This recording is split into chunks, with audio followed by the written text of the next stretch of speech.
এই তো কাজটা সেরে ফেলি।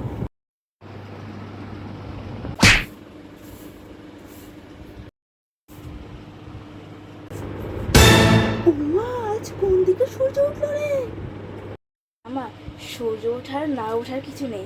দেখলাম যে তুমি শুয়ে আছো, ভাবলাম যে তোমার শরীর খারাপ, তাই ভাবলাম যে একটু ঝাড়ুটা দিয়ে দিই, তাহলে যদি তোমার কাজটা একটু কমে। না, ওইসব কথা ছাড়ো, দেখো তো আর চারপাশে কোনো কোনাকাঞ্চিতে কোনো ময়লা টলা আছে নাকি, তাহলে ঝেড়ে দিই। না না, তোকে আর ঝাড়তে হবে না, এইটুকু যে এটাই কত, আমার এতেই হবে রে। আমি যাই। আমার মেয়েটা কি ভালো রে, এরকম মেয়েটাতে সবার ঘরে ঘরে থাকুক। উঠি আর ঘুমাই থাকলে তো হবে না, আমার কপাল তো আর তা না, সেই তো ঝাড়ু দিতেই হইব। যাই যাই দেই, ঝাড়ু দেই।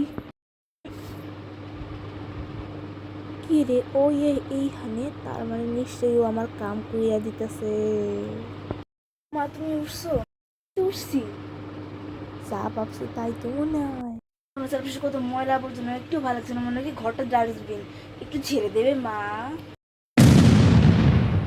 মা ঠিক আছে তো? ঝাড়ু ঝাড়ু, তুমি মুখের উপর ঝাড়ু দেবো, ঝাড়ুই